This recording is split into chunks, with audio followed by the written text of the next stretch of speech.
Merci à tous et à toutes, d'être là ce soir, pour cet événement qui est organisé donc par Jouir, l'association qui est basée à Marseille, une association de podcast, sur le genre et je suis Constant Léon. Je vais faciliter cette rencontre, ce soir. Avec donc nous ce soir, nous avons plusieurs, intervenantes. Merci à vous d'être là. Il y a donc, Kadiatou Diallo qui représente le Space to Grow, à Berlin en Allemagne. Maïnoire qui représente l'Institut français et Magdalena Corpas qui est une artiste européenne qui vit à Paris et qui va représenter ce soir Solidarity Pologne. Merci à toutes, d'être, ici avec nous. Donc je vais présenter un petit peu cette conférence. On va échanger pendant 1 heure autour de 3 questions et ensuite, ce sera le temps des questions du public. Donc vous pouvez poser les questions sur, l'Instagram de Jouir Podcast, donc jouir-podcast, la même sur, Facebook et vous pouvez, donc assister à cet événement en anglais dans les chaînes de traduction ou en allemand et cet événement est financé par le Burger Fund. Merci à eux. Donc, comme je vous le disais, je représente, donc l'association Jouir qui est basée à Marseille. Je suis aussi membre d'un collectif de journalistes qui s'appelle Prenons la Une et qui travaille sur les questions de genre dans le journalisme. Donc nous, à Jouir, on utilise le podcast comme une, archive sur les questions de genre et cette année, on a eu envie de créer, une réflexion autour du mouvement MeToo et pas seulement autour de MeToo en France, mais MeToo, aussi en Europe, en particulier en Allemagne, en Pologne et en France pour cette conférence. Et on est aussi en train de préparer une série de documentaires fiction sur cette question. Donc pour, refaire un petit rappel sur, le mouvement MeToo, c'est un mouvement, qui a été lancé, pas que sur les réseaux sociaux, mais aussi dans la sphère, publique, américaine par l'activiste afro-américaine Tamara Burke et c'était un moment d'histoire qui a commencé aux États-Unis et puis qui s'est répandu dans le monde entier. C'est une accélération de l'histoire qui pourtant n'a pas engendré spécialement de baisse des violences en France.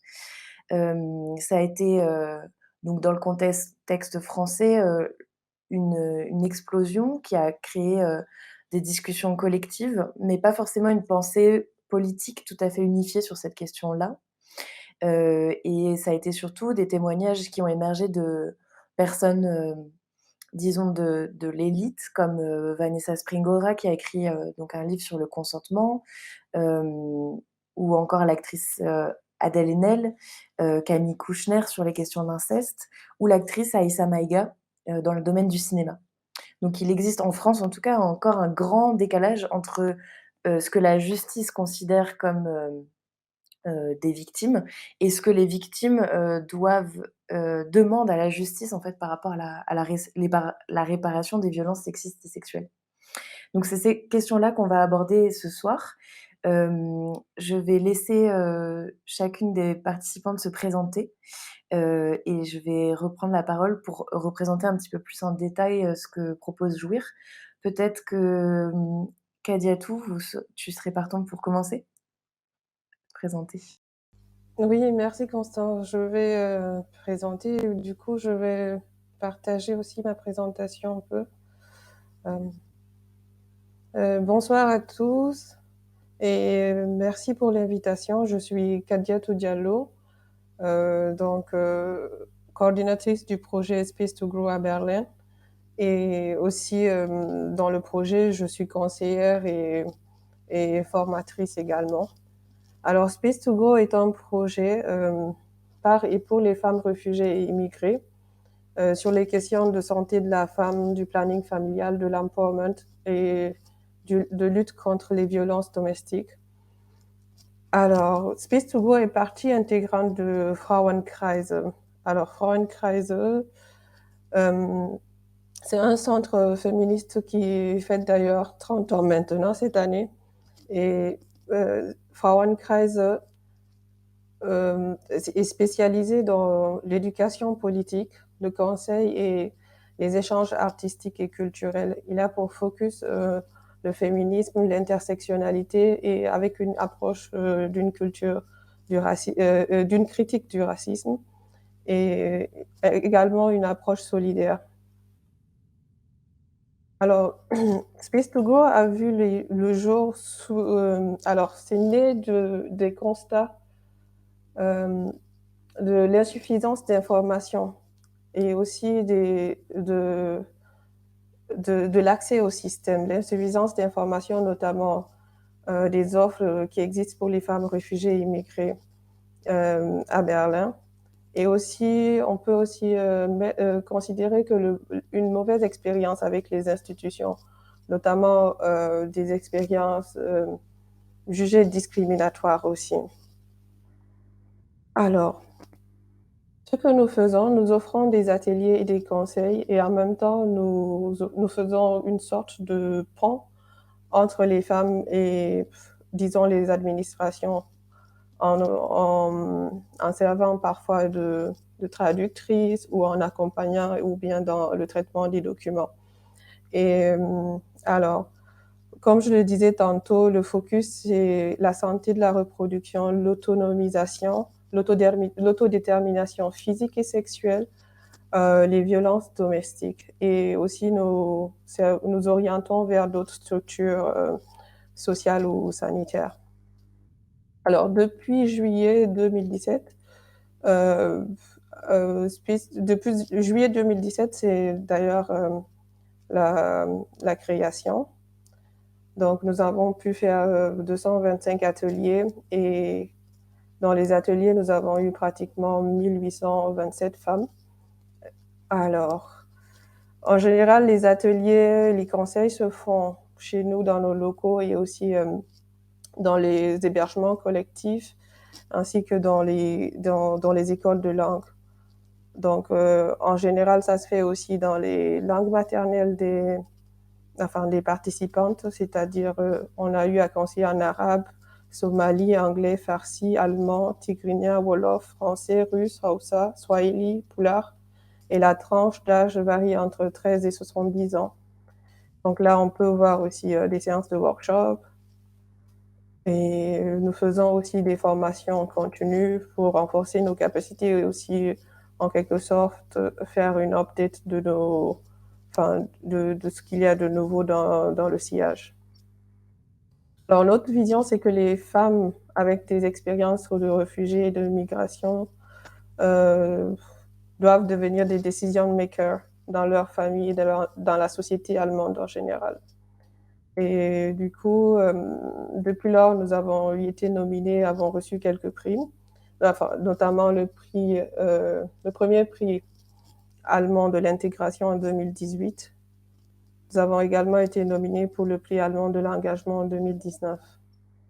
Alors là, on voit la remise de prix. À l'époque, avec Adab Mohamed, l'initiatrice du projet. Nos plans futurs, ça serait aussi de nous développer un peu partout en Allemagne et aussi d'établir une coopération, une collaboration avec d'autres organisations de lutte pour les droits des femmes. Voilà. Donc, je vous remercie de votre attention. Voilà pour la présentation de Space2Go. Alors, Merci beaucoup, Kadiatou. j'en Et prie. peut-être Magdalena ou Maëlle, comme vous préférez. Peut-être Maëlle? Merci beaucoup. Déjà, c'est vraiment un plaisir d'être là ce soir avec Magdalena et Kadiatou aussi et Constant, bien sûr. Donc, moi, je m'appelle Maëlle Noir. Je suis militante dans le collectif Nous Toutes en France. Donc, il faut savoir que Nous Toutes, c'est un collectif qui est constitué uniquement de bénévoles. Donc, je suis bénévole dans ce collectif. Je fais partie de la coordination nationale. Donc je vais vous parler un petit peu de nous toutes et du travail qu'on fait. Donc en fait, c'est un collectif militant de sensibilisation et de participation à la montée du niveau de conscience autour des violences sexistes et sexuelles uniquement. Donc on a vraiment un angle d'action qui est très spécifique.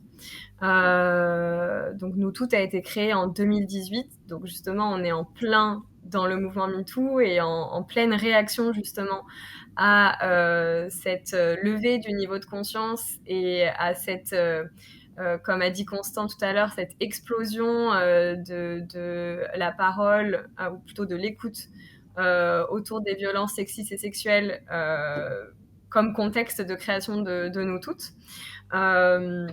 Donc nous, on fait pas du tout d'accueil des personnes victimes ou de prise en charge des personnes victimes. On est vraiment un collectif militant de sensibilisation. On a réellement acquis une audience assez impressionnante grâce aux formations Nous Toutes, qui ont été développées notamment durant le premier confinement.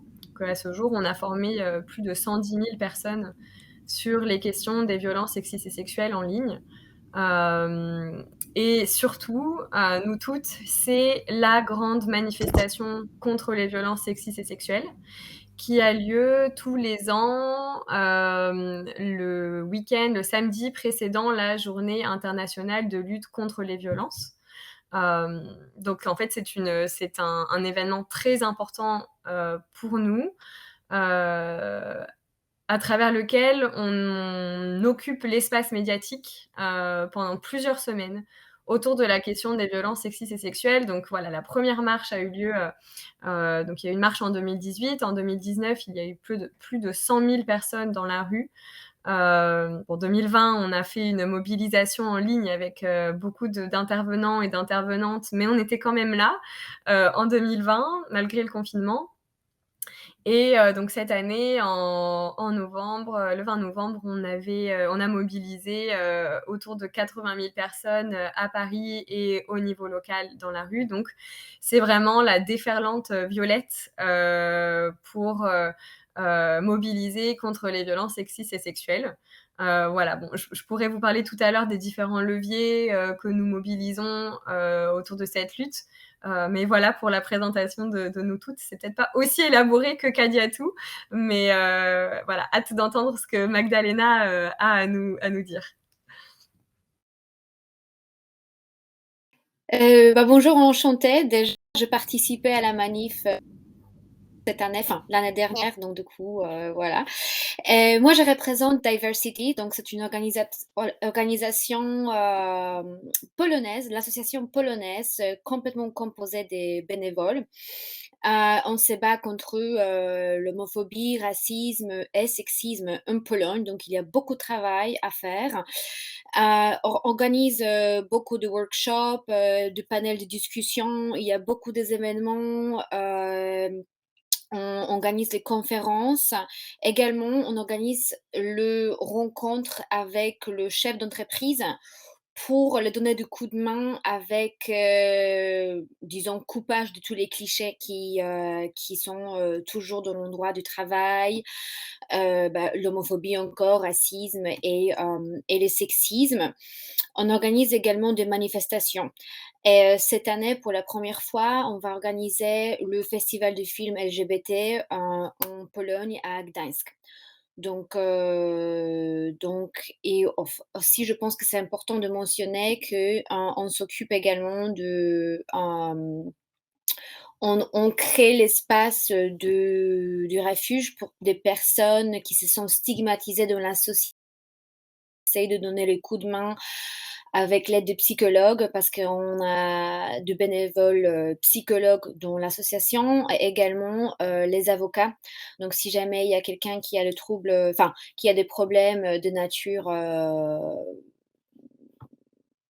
avec la loi, disons, ils se sont stigmatisés, il est une victime d'une homophobie ou racisme, on a des avocats qui sont prêts à donner le coup de main gratuitement aux gens qui sont au besoin. Voilà, pour couper l'histoire très court. Voilà.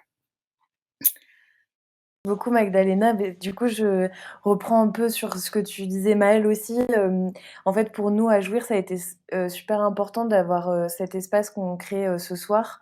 Un endroit où entre personnes activistes et aussi concernées, personnes de terrain qui ont, des retours comme tu le disais Magdalena, très directs de terrain sur des questions, légales, sur des questions de violence et de comment y répondre en fait, très concrètement.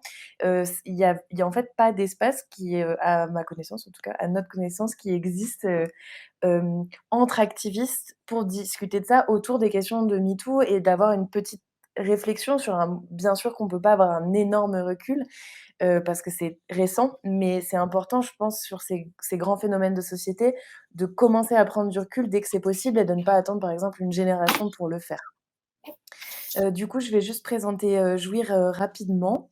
Jouir, donc je vous ai dit, tout à l'heure que c'était une association qui est basée à Marseille. Je vais vous dire un petit peu plus précisément, comment en fait nous on utilise le podcast comme un outil pour parler des violences, sexistes et sexuelles.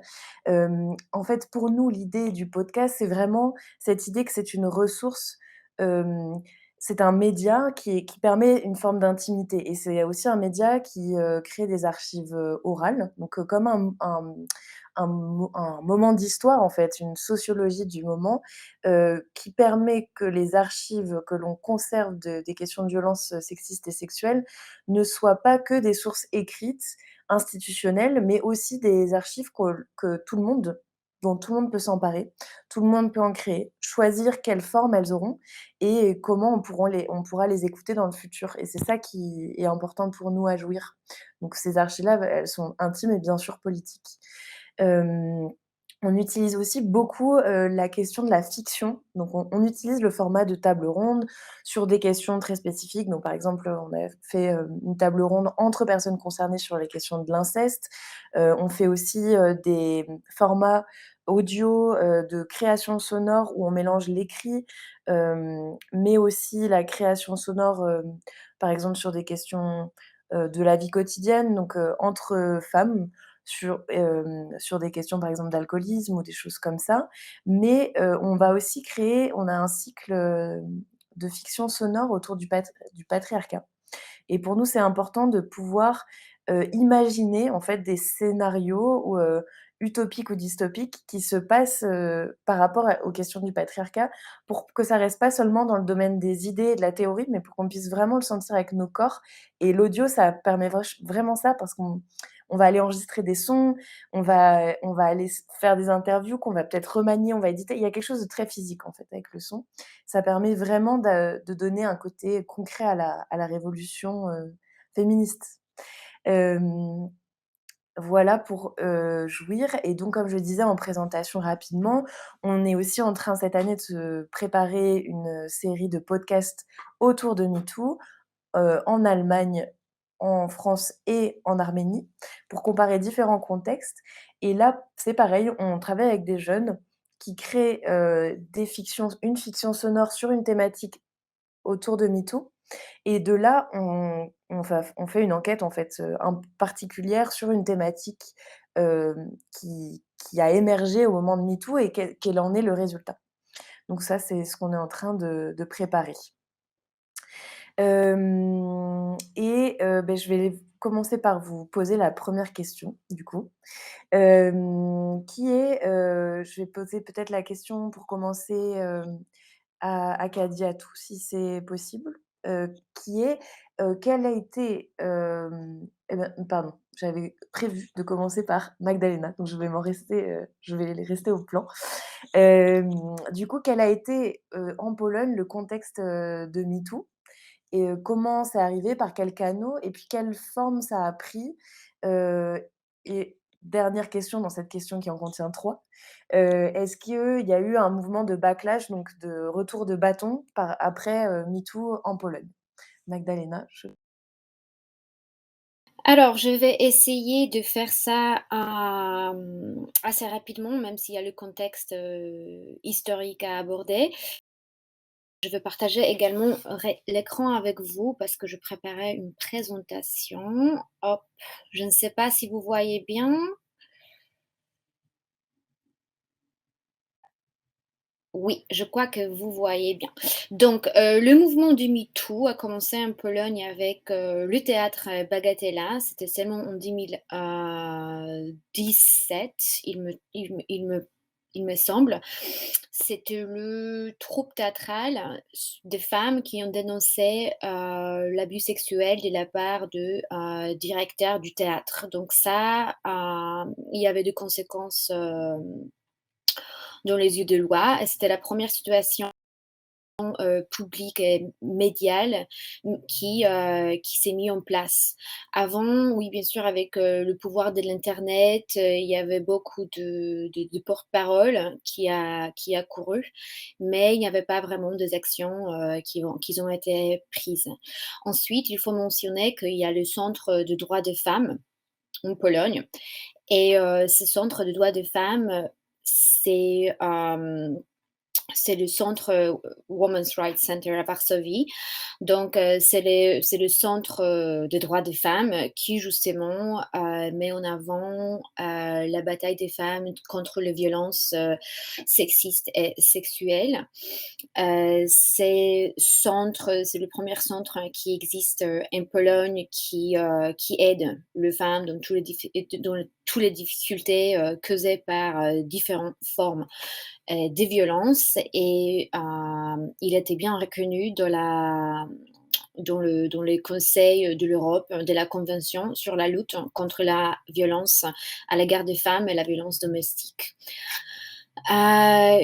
Ensuite, on a aussi, donc avec le Centre de droits des femmes, le mouvement MeToo a pris des forces en Pologne. Il y avait effectivement le mouvement. Il y avait beaucoup plus de bruit qui commençait à tourner en violence faite aux femmes, parce qu'il faut aussi mentionner qu'en Pologne, dans le langage courant, disons, il n'y a pas de violence contre les femmes. Parce que c'est le problème qui n'existait pas, même s'il existe, mais c'est quelque chose que les gens normalisent complètement, parce que tout ce qui se passe derrière la porte d'une maison, ça reste derrière la porte d'une maison. Donc, statistiquement, il n'y a pas beaucoup de femmes qui vont dénoncer la violence conjugale, parce que dans le regard de la société, c'est quelque chose de normal, disons. Même si de l'autre côté, ce qui est paradoxal, généralement, la société dit qu'il n'y a pas de violence contre les femmes. Il y en a. Donc, par là, on revient vers la question de la convention stamboulaise qui avait été signée en Pologne et il avait été mis en place.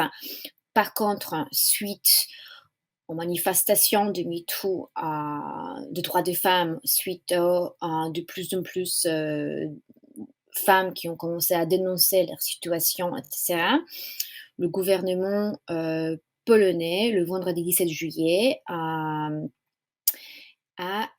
décidé que c'est justement, je vais lire la phrase, hein, c'est les médias qui ont diffusé l'information selon laquelle l'actuel ministre de la Famille, du Travail et de la Politique sociale, alors Marlena Maląg, a annoncé que le gouvernement polonais s'apprêtait à mettre fin à la Convention d'Istanbul. C'est-à-dire que la Convention sur la prévention et la lutte contre la violence à l'égard des femmes et la violence domestique. La question voilà, c'est la question là, je voulais aborder l'autre question déjà. Donc, pour finir ces contextes historiques, y a-t-il mouvement de recul après le MeToo et sous quelle forme?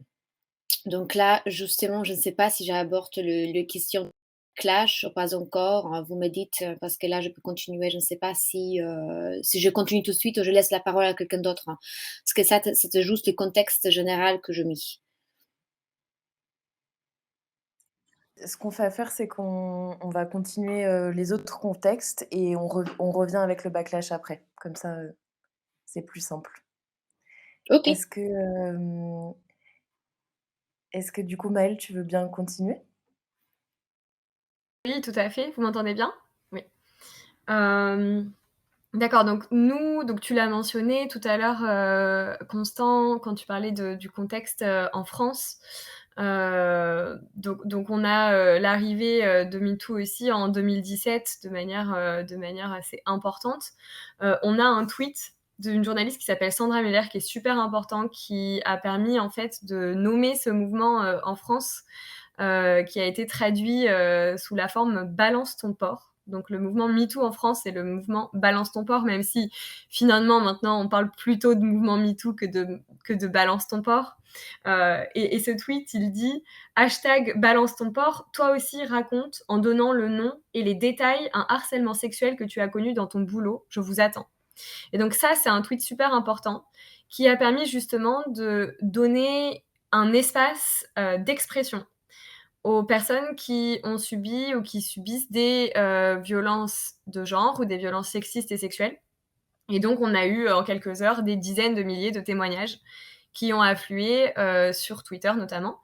Et donc on voit bien là l'importance des réseaux sociaux, dans le mouvement MeToo, même si, comme tu disais Constant tout à l'heure, il faut pas ce serait réducteur, je pense, de résumer le mouvement MeToo aux supports réseaux sociaux, mais c'est quand même un vecteur, qui a été crucial, je pense, dans l'émergence, du mouvement en France aussi. Et puis on a aussi, alors c'est un peu, ça arrive à peu près en même temps, on a l'affaire Baupin.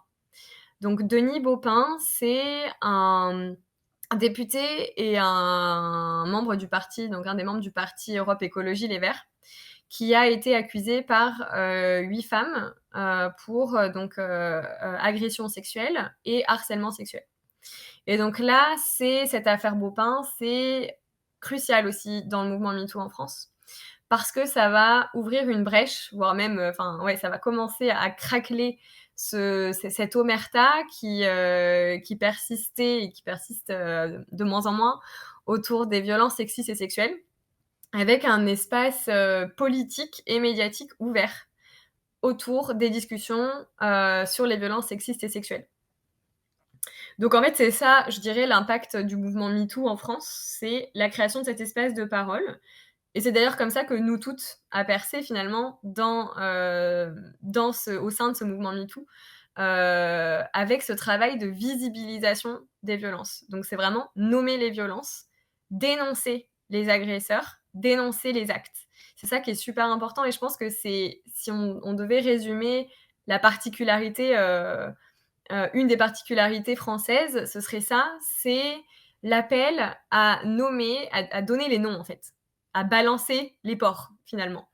Et c'est de ça dont il s'agit, c'est de nommer les violences et de nommer les agresseurs. Alors on va le voir après dans les backlash, ça a donné lieu à pas mal de poursuites pour diffamation. Et on va voir que finalement, presque beaucoup de procès ont été finalement gagnés par les victimes de violences, ce qui, je trouve, est un signal fort, en fait, en réponse à ce backlash. Donc c'est un backlash de backlash.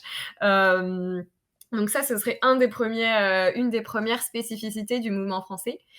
Et une deuxième spécificité, ce serait la diversification des hashtags et des milieux de visibilisation des violences sexistes et sexuelles.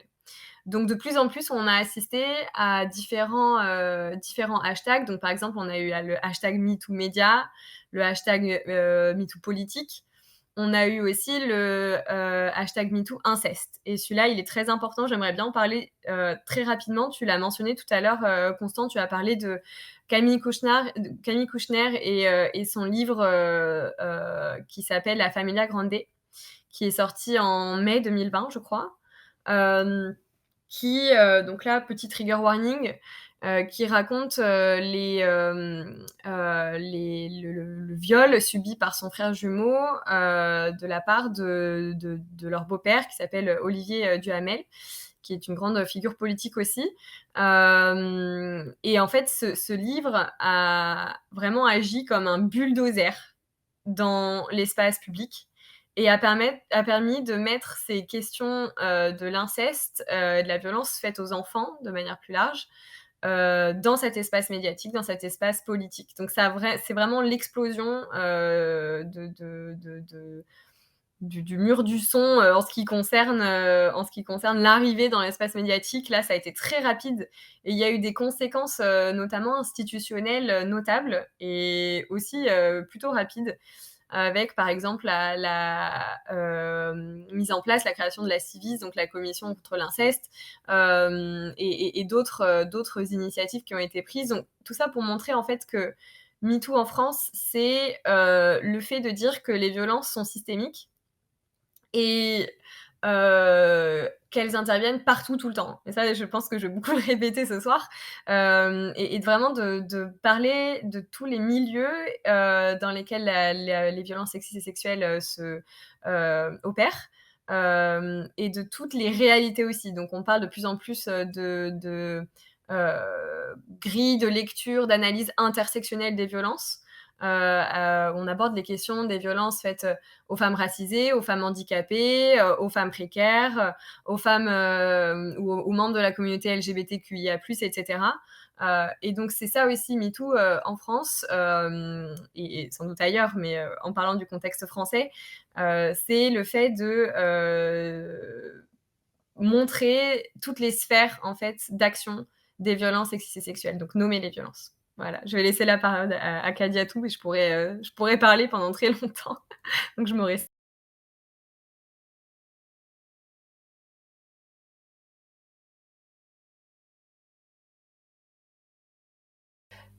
Euh, j'ai un peu de difficulté. Vous m'entendez là? Ok, super. Ok, alors je crois que en Allemagne, le débat digital sur le sexisme a commencé un peu bien avant la grande médiatisation aux États-Unis en 2017 et cela remonte un peu plus tôt en 2013, notamment avec l'hashtag Aufschreien. Cela signifie littéralement coup de gueule. Alors, ça, c'est suite à un article publié par une journaliste nommée Laura Himmelreich, qui en fait racontait son expérience avec un homme politique qui s'appelle Rainer Brudeler, qui en fait avait eu des comportements inappropriés vis-à-vis d'elle lors d'une interview qu'elle voulait lui donner en fait, enfin voulait faire avec lui. Donc, du coup, quelque temps avant ça, il y a eu aussi l'article d'une autre journaliste qui dénonçait la misogynie dans un parti politique qui s'y est nommé les Pirates. Donc, suite à cela, un groupe de féministes ont créé le hashtag Aufschreien d'ailleurs.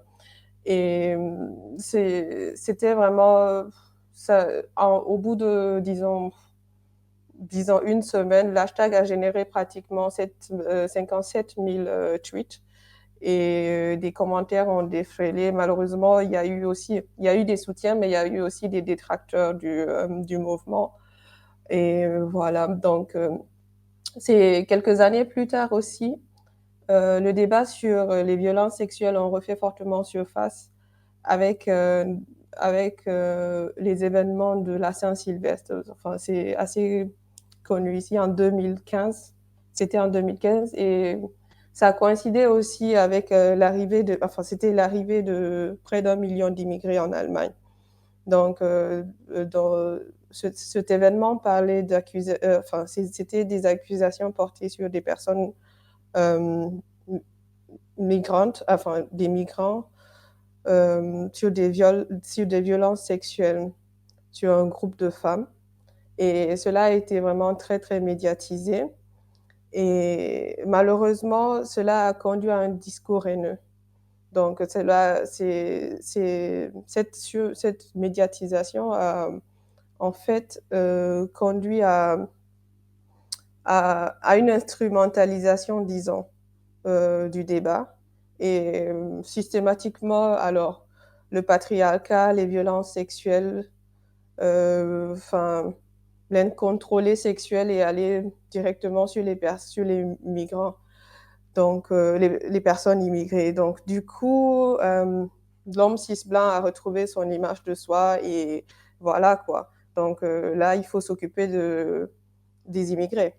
Donc, entre-temps, il y a eu aussi un mouvement de femmes qui ont lancé une campagne avec près de 400 signataires.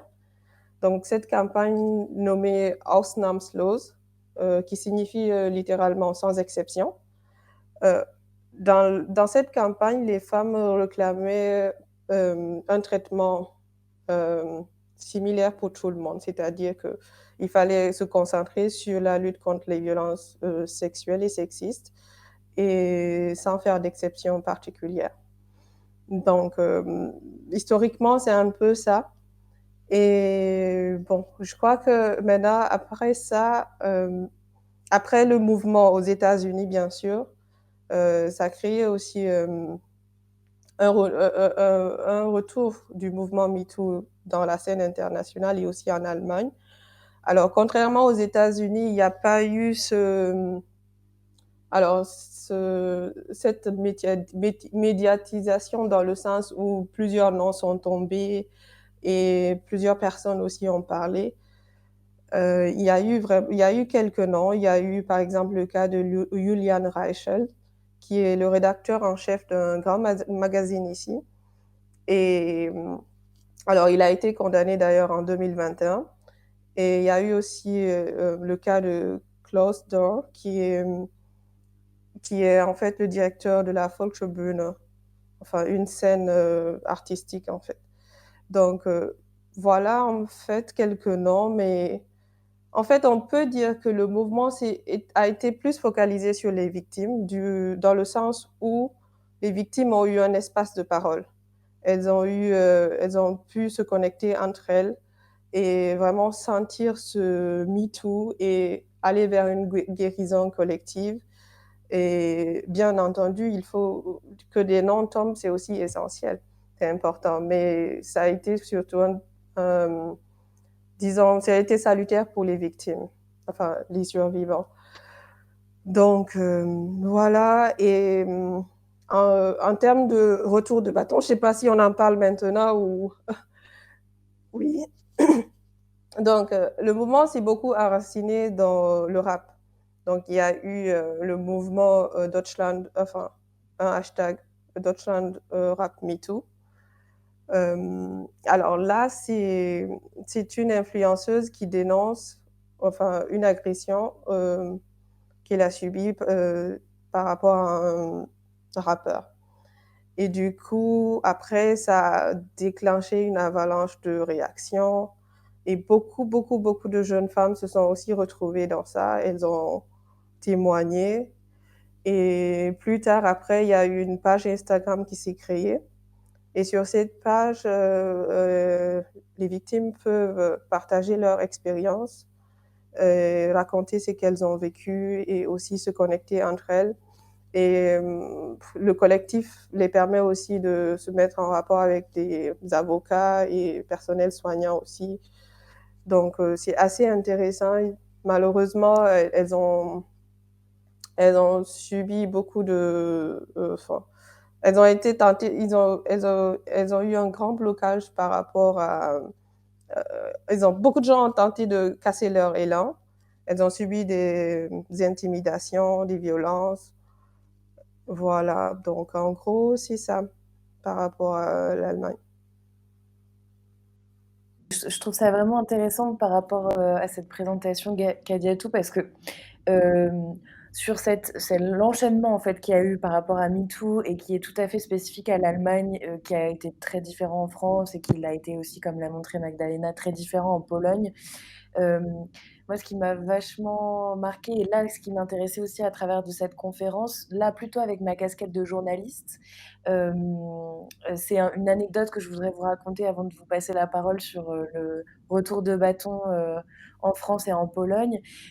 Donc moi, j'habite en Arménie, je travaille, aussi pour, Jouir en Arménie et je me souviens qu'au moment de MeToo, parce qu'il y a eu aussi un MeToo en Arménie, ce qui est pas le sujet de cette conférence, mais du coup, j'en profite pour, parler d'un exemple. Je propose donc une pige à un média national français pour raconter, ce MeToo en Arménie, au moment où le MeToo se passe aussi en France, voilà et le rédacteur en chef me répond, «Bah, tu sais, on a déjà couvert, MeToo, au Brésil et puis MeToo, en Italie. Du coup, bon, bah, MeToo en Arménie, c'est pareil, quoi. Enfin, c'est bon, on a compris, quoi». Et je me suis dit: «Ah oui, c'est ça, en fait. On ne comprend pas les spécificités que ce mouvement et aussi que le retour de bâton a dans chaque pays, puisque c'est le reflet d'une culture, d'un contexte particulier et qu'il y a besoin, au sein des médias, mais aussi au sein des universités et cetera, de faire de la recherche sur ce mouvement et sur chacune de ses spécificités». Voilà ma petite anecdote. Peut-être Magdalena, si tu veux bien reprendre, pour la Pologne?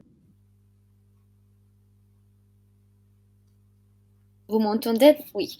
Je voulais aussi mentionner que, justement, quand j'ai reçu la question par rapport à la conférence, enfin, le débat de conférence, je me disais que je rien entendu du MeToo en Pologne. Donc, j'étais obligée d'aller chercher sur internet et justement, je tapais le MeToo en Pologne et vous savez qu'est-ce que je trouvais? La météo en Pologne et tous les articles, en fait, c'était la météo en Pologne, météo.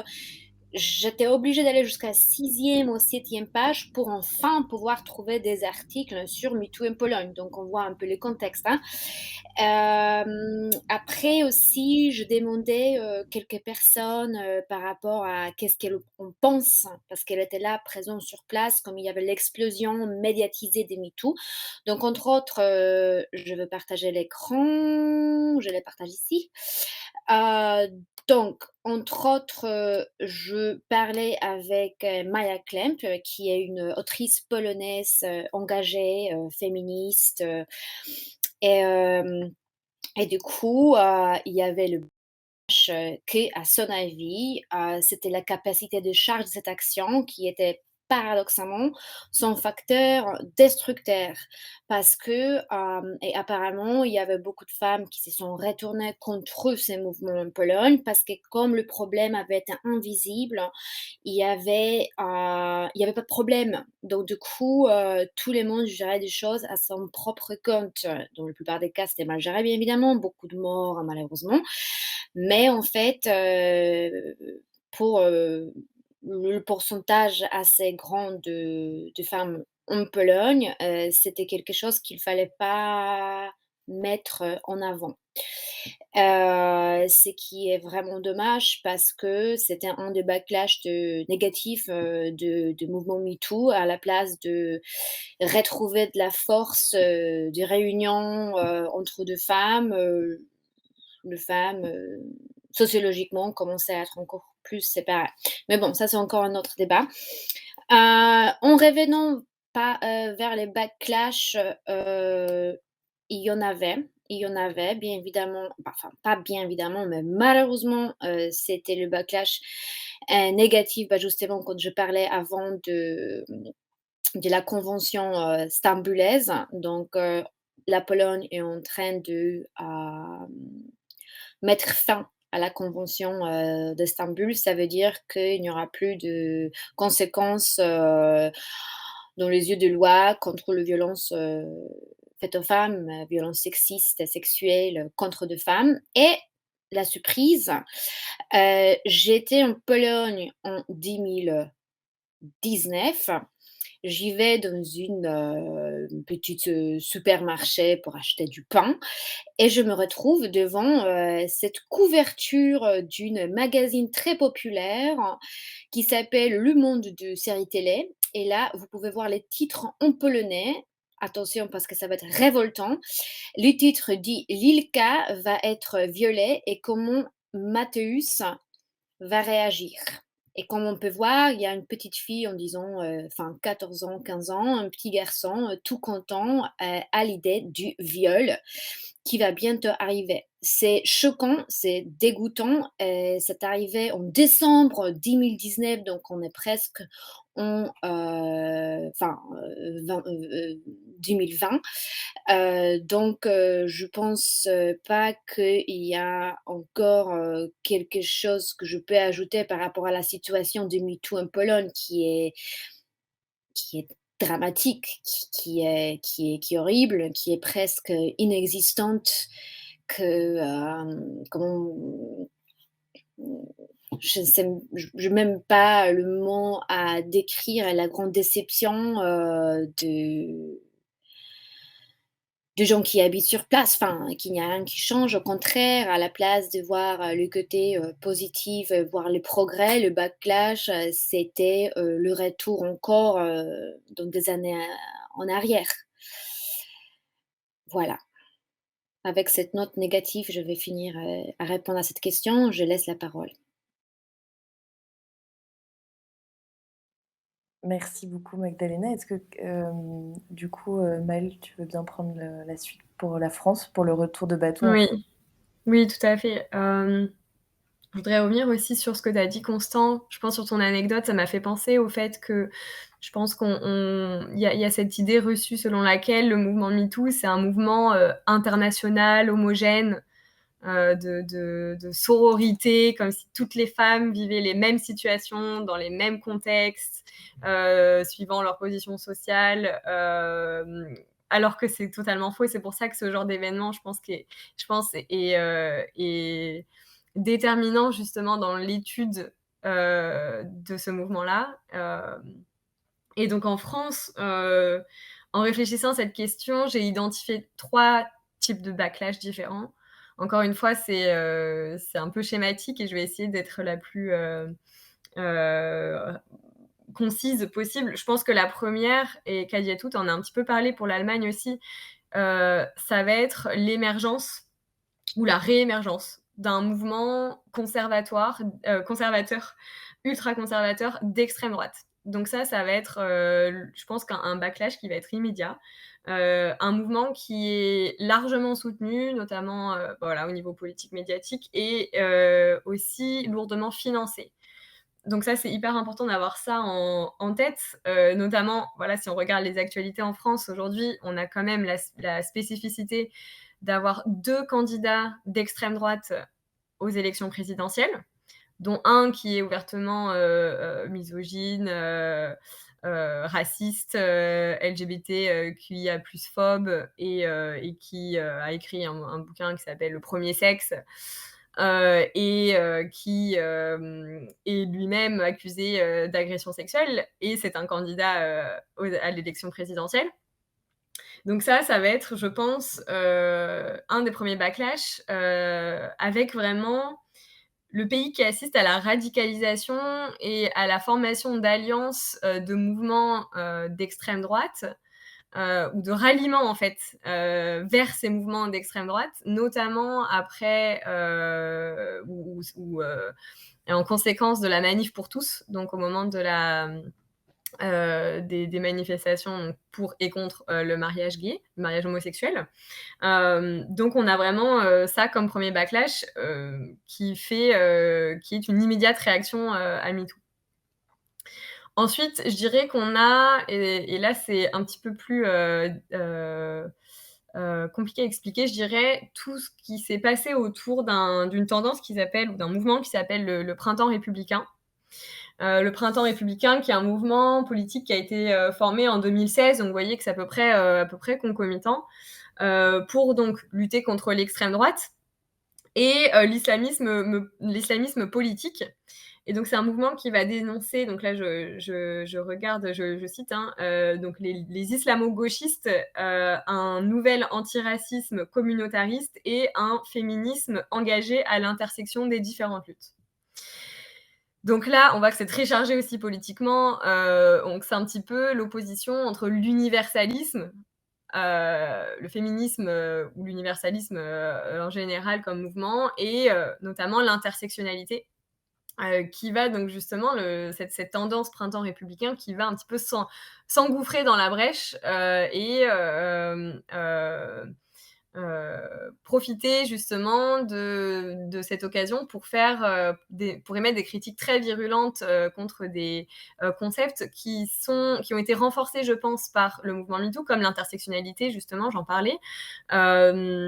Là, récemment, on a beaucoup de bruit autour de ce qu'on appelle le wokisme, avec le procès du wokisme qui a eu lieu à la Sorbonne, c'était quand, la semaine dernière ou la semaine d'avant, donc qui était un événement, donc une conférence entre guillemets, organisée par finalement très peu d'universitaires ou de personnes concernées, mais beaucoup de personnalités politiques, de personnalités médiatiques, et ouvert par donc notre ministre de l'Éducation, Michel Blanquer. Donc vous voyez bien en fait, ce backlash qui est, je pense, très qui participe peut-être parfois à la division des luttes aussi au sein du milieu féministe. Donc ça, c'est assez compliqué comme phénomène et on est en plein dedans. Donc c'est très difficile d'avoir du recul. Ouais, Constance, tu voulais rajouter quelque chose? Une petite apparition par rapport au wokisme, parce que c'est un concept quand même pas évident à expliquer pour des personnes qui ne sont pas dans le débat politique français. Donc le mot woke, et n'hésite pas à me corriger Maëlle, Vas-y, oui, oui. pour c'est l'idée que en gros il y a des personnes qui sont du coup awake, et donc il y a une communauté de personnes woke qui seraient donc qui sont Éveillé. critiques. Voilà, en fait, on va critiquer ces personnes qui sont éveillées à certaines causes, donc par exemple, l'écologie, les questions de féminisme ou les questions, d'égalité, des questions de race, et cetera. Ces personnes-là qui militent pour l'égalité des droits sur ces questions-là sont critiquées par une autre partie de la communauté, par une autre partie de la société française qui les traite de woke, de personnes, en fait, en gros, bien pensantes dans le sens de, qui n'ont plus d'esprit critique, voire qui pourraient être comme menaçantes ou totalitaires. Voilà, en gros, le procès qui Exactement. a lieu à la veille de l'élection française sur des débats sociétaux. Fin de la Et parenthèse. c'est non, merci beaucoup Constance de rajouter ça et je pense qu'il faut surveiller ça de très près. Heu, Encore une fois, c'est difficile d'avoir du recul, mais je pense que ça a un impact énorme au sein de ce mouvement MeToo. Voilà, donc je voulais parler, donc ça crée vraiment une guerre, idéologique, une guerre des mots, une guerre des concepts, une instrumentalisation des concepts avec, le wokisme comme étant une insulte presque en fait, même totalement, hein. Donc voilà, c'est le deuxième backlash et très rapidement, le troisième backlash qui serait d'un autre type, je dirais c'est le développement ce qu'on pourrait appeler la rhétorique du procès médiatique. Donc ça, et je pense que ça répond aussi aux spécificités du mouvement français de dénoncer les agresseurs en fait publiquement. Ça va être de dire que eh bien, en fait, ces dénonciations permettent de faire entrer la question des violences sexistes et sexuelles dans le débat public, mais surtout permet de détruire des carrières, détruire des vies, la promotion du non-respect de la présomption d'innocence, etc. Et donc, on entend beaucoup ça, les agresseurs qui vont se défendre en accusant les victimes. Donc, on va inverser l'impunité, et ça, c'est un mécanisme typique des violences sexistes et sexuelles, des violences de genre, dans le but en fait de décrédibiliser les victimes, de se positionner justement en position de victime et en disant ben, je suis la victime d'un procès médiatique et d'un procès qui ne se fait pas dans l'espace juridique, mais bien dans l'espace médiatique. Et donc un exemple très rapide là-dessus, et ensuite je vais laisser la parole. Ce serait dans l'actualité très récemment, on a eu Nicolas Hulot, donc ancien ministre à l'écologie, figure politique très très importante aussi, qui a été accusé de viol. Et en fait, on voit qu'on assiste à un mode d'organisation extrêmement bien organisé, de défense qui est préparé à l'avance. Donc, on a la communication, on a le financement pour protéger, en fait, pour se protéger de ces accusations. Et donc, typiquement, Nicolas Hulot, en fait, a eu le réflexe d'appeler les chaînes de télé et de s'inviter lui-même, en fait, au journal télévisé pour prendre la parole sur ce qui lui est reproché avant même que les victimes puissent bénéficier de cet espace. Et ça c'est très, je pense, révélateur de ce qui se passe en ce moment d'un des backlash suite au mouvement MeToo. Et on a même, voilà, le président de la République, Emmanuel Macron, qui fait des déclarations en disant: «Je vais avoir une conversation d'homme à homme avec Nicolas Hulot». Et donc voilà, on a vraiment oui, on a vraiment ce genre de discours, de questions qui se règlent en interne, voilà, entre hommes, et bien sûr de décrédibilisation de la parole, des victimes, et je pense qu'il est vraiment très, très spécifique au contexte de MeToo. Voilà, je laisse la parole. Merci à toutes, par rapport à cette question du retour de bâton. Je rappelle, par oral, n'hésitez pas à poser des questions sur le chat, si vous en avez. Sinon, on a encore, d'autres questions, pour continuer cette conférence. La question que j'avais par la suite, c'était de savoir, vous, au sein de vos organisations, hem, qu'est-ce qui, qu'est-ce qui est la priorité ou le domaine de priorité pour lutter contre la culture du viol et les violences sexistes et sexuelles, hem, dans votre organisation, dans votre pays et dans votre contexte? Et on va peut-être, commencer par, Maëlle, si tu es d'accord. Oui, pas de souci. Hem, alors moi je pense que enfin nous, à nous toutes, on pense que, quelle que soit l'échelle, à laquelle on s'intéresse, il y a, on va dire 3 éléments qui sont totalement, indispensables à la lutte contre les violences sexistes et sexuelles. Ça va être, la volonté politique et ça c'est pas, je pense que c'est pas spécifique au contexte français. La mise en place, de politiques publiques ambitieuses et bien sûr, et c'est le nerf de la guerre, le déblocage de budgets adaptés. Donc je pense que ça, c'est des, considérations qu'il faut garder, quand on parle de ce qui est nécessaire, ce qui est indispensable dans la lutte contre les violences.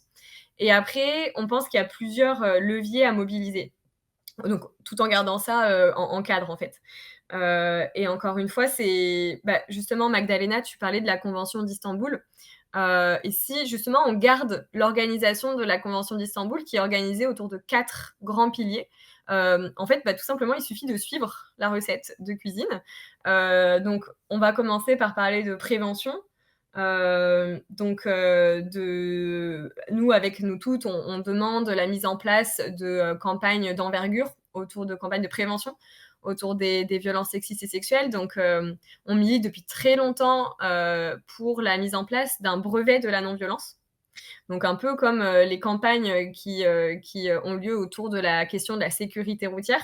En France, on a, au tout début du cycle, hem secondaire, un petit diplôme qui s'appelle l'ASSR à passer, pour, sensibiliser aux questions de sécurité routière. Nous, on veut la même chose, mais contre les violences, tout simplement. Donc ça, c'est la prévention. On pense que c'est vraiment super important. J'en reparlerai après. Et c'est ce qu'on fait aussi nous, en fait, à nous toutes, hein. Je vous parlais des formations tout à l'heure. Heu, on pense que grâce aux formations, grâce aux posts qui sont faits, et qui sont publiés tous les jours sur les réseaux sociaux par notre équipe réseaux sociaux qui est formidable, on a ce levé de niveau de conscience aussi sur des questions très variées, de plus en plus intersectionnelles justement. Et donc voilà, une levée d'un niveau de conscience, au sein de la société avec l'introduction de nouveaux termes aussi dans les médias. Par exemple, là, Le Monde a parlé de culture du viol. Là, je ne sais plus quand exactement, c'était l'année dernière. Donc, on a voilà, des gros titres comme ça qui parlent de culture du viol. On essaye de pousser pour parler de violence systémique, de féminicide, tout simplement. Féminicide, c'était pas un mot dont on entendait parler avant quelques années, hein. Maintenant, beaucoup de personnes savent ce que ça veut dire. Donc ça, c'est la prévention, c'est très important. On a d'autres actions aussi, par exemple, on a l'action baguette de pain. Donc ça, c'était en fait imprimer ce qu'on appelle des violentomètres. Donc il y a un outil qui nous vient d'Amérique du Sud en fait pour jauger en fait la violence. Donc en fait, c'est essayer de reconnaître si on se situe plutôt dans une situation de conflit ou de violence. Et donc ça a été imprimé sur, je sais plus le nombre exact, mais des milliers de baguettes de pain à travers la France pour pouvoir justement amener ça dans les foyers. Et donc ça fait partie de la prévention. Ensuite, on a tout le pilier formation. Et Kadiatou, tu parlais tout à l'heure de la mauvaise expérience avec les institutions et l'aspect retraumatisant en fait des institutions pour les victimes ou les survivants survivantes de violences de genre. Donc là, nous on demande voilà la formation systématique des policiers, des avocats, avocates, magistrats, magistrates, voilà, et essayer de faire en sorte que de manière institutionnelle, il y ait une compréhension de la violence et de ces dynamiques de pouvoir qui sont extrêmement spécifiques. Donc voilà, nous tout a mené par exemple des enquêtes, l'enquête double peine justement pour documenter ça. C'est pas une enquête, pardon. Le hashtag Double Peine et l'enquête prend ma plainte pour récupérer des témoignages sur l'accueil des victimes dans les commissariats, par exemple. Et ensuite, et je vais finir rapidement, on a donc tout le pilier prise en charge des victimes. Donc ça, nous, on s'occupe moins de ça, même si finalement, on va plutôt documenter ce qui se passe, créer des enquêtes et utiliser notre levier de plaidoyer, en fait, pour mettre ça en avant. Et enfin, on a tout ce qui est collecte de données et recherche autour des violences sexuelles. Donc moi, je pense que, nous, à nous toutes, on pense que c'est un levier extrêmement important à mobiliser quand on lutte contre les violences sexistes et sexuelles. Là, par exemple, on peut parler, voilà, en Espagne, on a eu la création d'un observatoire national sur les féminicides.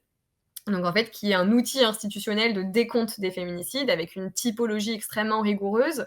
Il faut savoir qu'en France, c'est les collectifs et les organisations qui se chargent de ce travail qui devrait être en fait une tâche incombée à l'État, tout simplement. Et donc voilà, donc le financement d'enquêtes nationales, etc. Tout ça, ça fait partie on pense, des différents leviers qu'il faut mobiliser.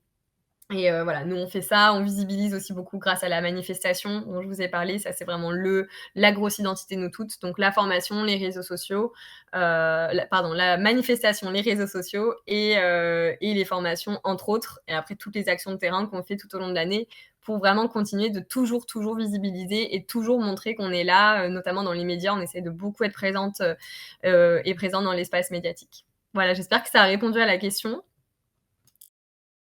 Merci beaucoup et puis ça du coup, là, on va continuer sur cette question de quelles sont les priorités pour, chaque organisation dans chaque pays et on ira, vers, quel est un peu notre rêve dans l'absolu pour, l'année prochaine ou en tout cas qu'est-ce qui pourrait être, voilà une priorité concrète au niveau européen, donc à un niveau plus de coopération, européen. Mais du coup, je passe la parole à Kadiatou, peut-être, voilà, sur cette question de quelles sont les priorités en Allemagne, pour cette année par rapport à la lutte contre la culture du viol et les violences de genre?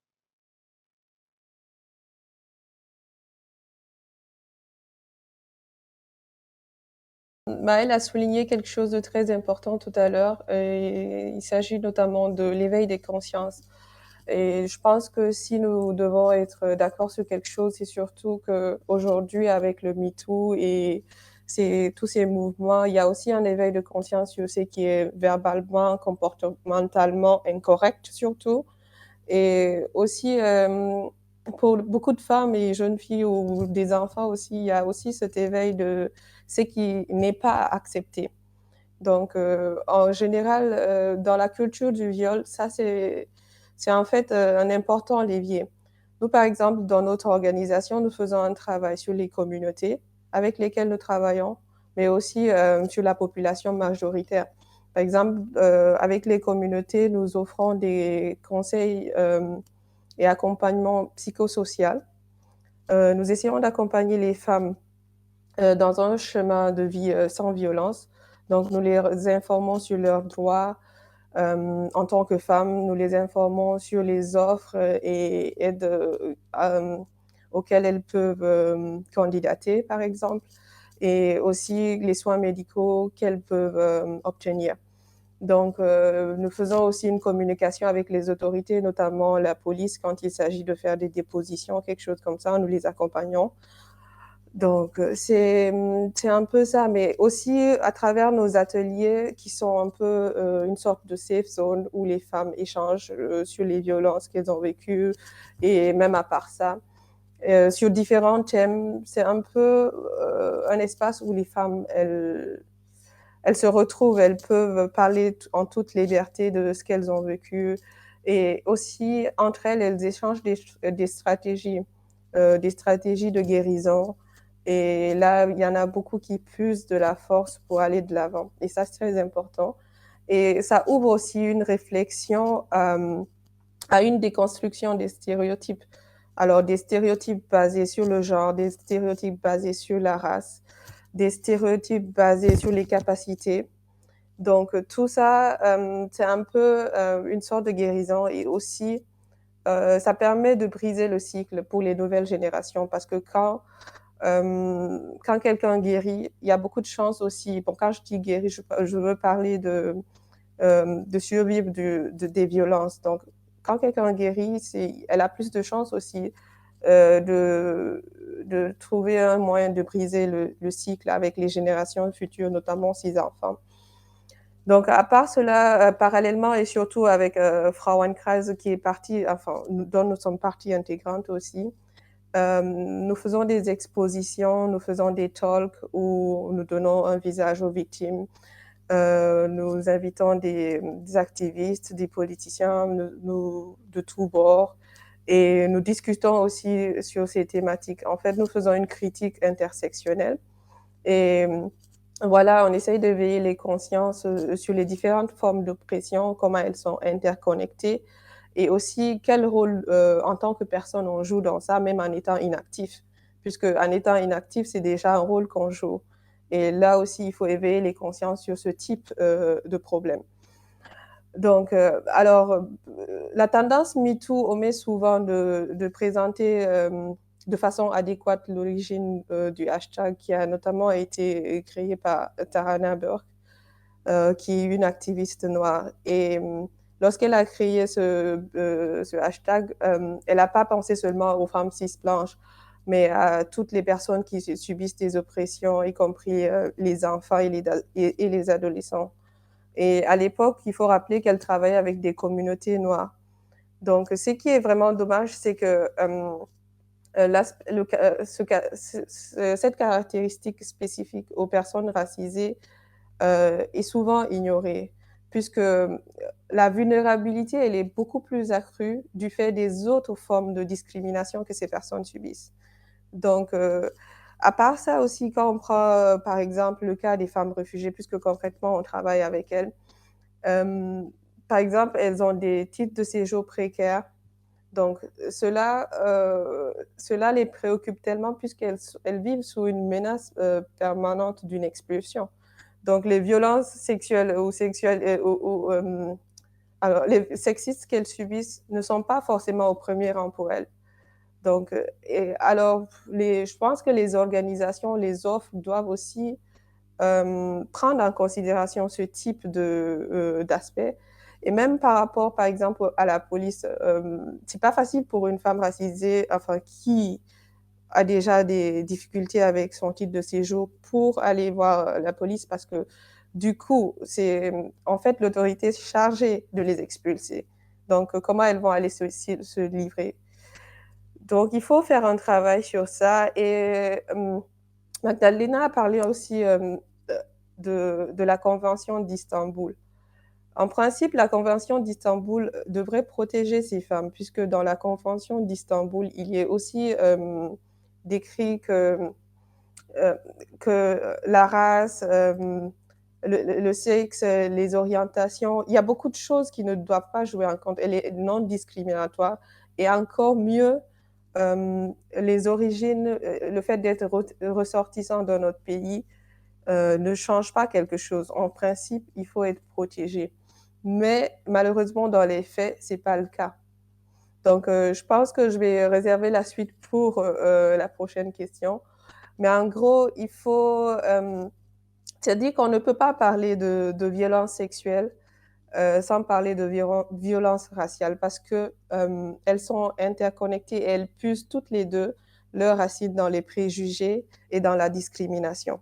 Donc, du coup, les mêmes attitudes et les mêmes comportements qui permettent les violences sexuelles, ce sont les mêmes qui sont renforcés par les violences raciales, les discriminations basées sur les capacités, etc. Voilà. Alors, je m'arrête là et je pense qu'on reviendra sur la Convention d'Istanbul. On va parler dans la dernière question d'un niveau plus européen. Ouais. Merci beaucoup. Moi, ça me touche beaucoup sur cette question aussi du travail sur la question de la santé et puis sur la question des espaces de parole par rapport aux personnes que vous accompagnez, que ce soit à Space to Grow ou Franke Reis. Si on a le temps, j'aimerais te poser une question là-dessus, mais je vais laisser la parole à Magdalena parler des priorités, quels sont les domaines les plus importants pour Solidarité Pologne. Ok, merci. Alors, je me sens comme une apporteur d'une mauvaise nouvelle parce que déjà en Pologne en 2021, il y a la loi qui a passé qui interdit complètement l'avortement. Je pense que tout le monde est bien au courant de cette mauvaise nouvelle. Et déjà en 2022, il prévoit l'arrêt de la convention istanbulaise. Donc, la position des femmes, on s'est fait vraiment voler tous nos droits, on est déshumanisé, disons. Le gouvernement travaille très fort, hein, et pas que le gouvernement, parce que quand même pour que la loi contre l'avortement passe, la Pologne a réussi d'avoir 130 000 signatures contre l'avortement. Donc, il y a beaucoup de gens dans la société aussi qui en participent, bien sûr. Mais en parlant de diversity, on met toujours, on s'appuie vraiment sur le valeur antisexiste, contre la violence sexuelle et l'agression contre les femmes. Comme je disais, en fait, on offre le refuge, le support psychologique, le support dans les yeux de loi, parce que, comme je disais, en fait, on collabore, on a des bénévoles psychologues et les avocats qui travaillent avec nous. Donc déjà, on vient avec des solutions, enfin. On essaye d'aider des femmes qui cherchent à s'aider, ce qui n'est pas évident non plus. On organise des conférences, on organise des ateliers contre le sexisme, comme je disais, dans le lieu de travail. Par exemple, comment une personne peut réagir face à un chef qui a un comportement agressif ou de valeur sexuelle envers de femmes qui travaillent avec lui. Donc, on offre vraiment de workshops par rapport à ça. Et on écrit également, on essaye de contacter l'Union européenne en cherchant de l'aide en fait dans des autres pays parce que au niveau de la loi, dans les yeux de la loi, on ne peut pas s'adresser au gouvernement. Donc du coup, on s'adresse à l'Union européenne qui n'apporte pas vraiment grand-chose, hein, mais peut-être plus tard, on ne sait pas, on va voir. Hein. Mais pour l'instant, on essaye vraiment d'être l'association indépendante qui offre aide dans ses propres ressources indépendantes, en fait, donc tout ce qu'on peut. Là, comme je disais, on va également commencer le travail sur le festival du film LGBT à Gdańsk. On est en train d'écrire aussi le film. Donc, du coup, on s'élance un peu dans le grand public au niveau du cinéma pour qu'on puisse ouvrir les yeux, disons, dans la société. Voilà. Merci. Et juste par rapport à cette action au cinéma, est-ce que tu peux préciser un tout petit peu ce que c'est? Enfin, j'ai l'impression que ça touche aussi aux questions de fiction et que ça permet de parler à plus d'imaginaire dans un contexte en Pologne qui a du coup connu un très très fort backlash avec cette interdiction totale de l'avortement. Je sais pas si tu as déjà des précisions sur cette action que vous allez mener. Tu m'as entendu? Tu m'entends? Ah, moi je t'entends plus, c'est pour ça. Attends. Voilà, là c'est bon, je t'entends. Magdalena? Tu peux répéter la question? Excusez-moi, Oui, voilà. oui, t'inquiète. Et je disais juste, j'aurais été curieux d'avoir un tout petit peu plus d'informations sur, cette action au niveau du cinéma que tu mentionnais, si c'est déjà en cours. J'ai l'impression que ça Oui, touche, aux imaginaires dans un contexte, oui, bah, polonais justement, déjà. en fait, ouais, c'est le sujet qui me touche beaucoup à cœur, hein, parce qu'on organise le festival LGBT du film en Pologne, à Gdańsk plus précisément. En fait, on a plusieurs endroits un peu partout en Pologne, mais nous, on s'occupe de Gdańsk. Et justement, on s'occupe d'organiser des conférences. Donc, on va inviter des gens venant du monde entier. Ça va être soit visioconférence, soit des gens qui peuvent venir sur place. Et le sujet principal, entre autres, de conférences qu'on va organiser, ça va être comment se débattre contre la violence faite aux femmes, contre la culture du viol, comment réagir, quel outil on a déjà dans nos mains, dont on peut utiliser. Donc on va avoir des intervenantes, parce qu'on met en avant les femmes, on va avoir des intervenantes qui vont parler. On va avoir également des ateliers pour des participants et participantes. Après, oui, on est en train d'écrire un film dont on va parler encore une fois, c'est le sujet qui va tourner à violence faite aux femmes. Voilà, la protagoniste, elle est une femme, et c'est le projet qu'on a en cours, donc ça va être produit par, entre autres, Deep Diversity. Voilà, donc je pense que c'est une nouvelle démarche qui arrive seulement cette année, nous apporter vraiment du plus grand public, parce que c'est le sujet qu'il faut aborder, et pourtant, il n'est vraiment pas médiatisé, en fait. On a l'impression que c'est le problème qui n'existait pas, même si MeToo, tout le monde, j'imagine, bon, enfin, pas tout le monde, mais il y a beaucoup de monde qui a entendu parler de MeToo, surtout sur des réseaux sociaux, et cetera. Il y avait beaucoup de femmes, de gens qui sont renseignés, et pourtant, ça n'a pas fait d'écho, en fait. Ça a même fait un contre-écho, parce que, comme je disais avant, en fait, c'est les gens qui disent qu'il n'y a pas de problème, même s'il y a des problèmes. Donc on parle du refoulement, comme les mécanismes de défense, j'imagine. Et également, je voulais dire, encore citer Maya Klempt, dont je mentionnais, parce que c'est une des personnes avec qui j'ai engagé une discussion, qui disait que elle était une des activistes qui a commencé à parler autour d'elle du MeToo, mais elle n'a jamais vraiment subi de violence, parce qu'il y a des degrés de la violence. Donc elle se trouvait pas à sa place d'identifier avec des femmes qui ont vraiment subi du viol, comme elle s'est fait violenter par des autres moyens, disons. Donc du coup, c'était les débats aussi. Il y avait beaucoup de toute façon, c'est un débat, mais il y a aussi son approche que je trouvais perturbante et très vraie, en fait. Mais ça, c'est encore une question. Voilà. Est-ce que j'ai répondu à ta question? Je suis un peu partie loin. Super intéressant, et donc les participants aussi ont les liens des différentes organisations, donc de Diversity, de Nous Toutes et de Space to Grow, donc vous pouvez suivre ces organisations sur les réseaux sociaux. Et juste, bah, j'en profite avant de passer à la dernière question, qui est plus une question au niveau européen, et cetera. Il y a une question du public. Du coup, j'en glisse peut-être pour encourager d'autres questions, qui est de Rome, et qui demande, donc qui dit: «Bravo pour votre travail, Kadiatou». Et elle demande s'il y a aussi des choses qui sont faites spécifiquement en France et en Pologne pour les femmes migrantes et ou racisées spécifiquement, donc pour rebondir sur cette intersectionnalité dont tu parlais tout à l'heure, Kadiatou. Maëlle, Magdalena, est-ce que vous avez connaissance au sein de votre organisation ou dans d'autres mouvements d'actions spécifiques pour ces femmes migrantes et ou racisées?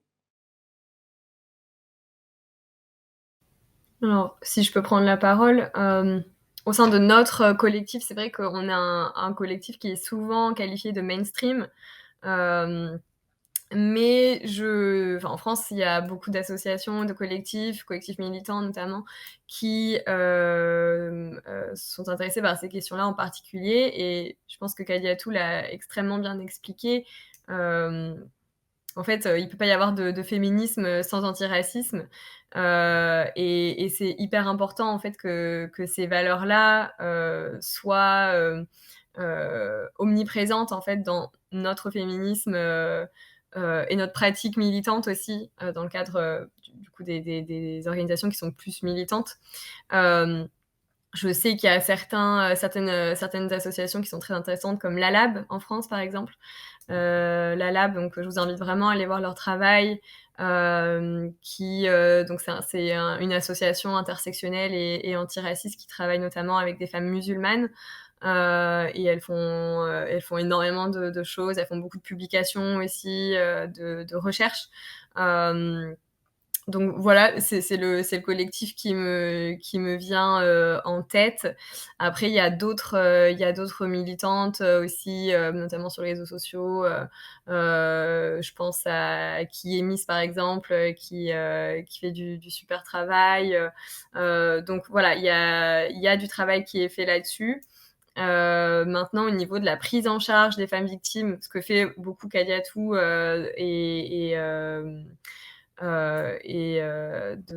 d'ouverture d'espace de parole. La lab, c'est L-A-2-L-A-B. C'est un néologisme, c'est très bien expliqué sur leur site. Du coup, je sais plus ce que je disais. Je me suis laissée perturber par le chat. Mais bon, tout ça pour dire que oui, il y a des associations qui sont spécialisées et je pense que c'est hyper important qu'il y ait des alliances aussi qui se forment entre les différentes associations, les différents collectifs et les différents... Merci de mettre le lien sur le chat. Et les différentes organisations, justement pour échanger nos expertises, nos savoir-faire, sur ces sujets-là aussi.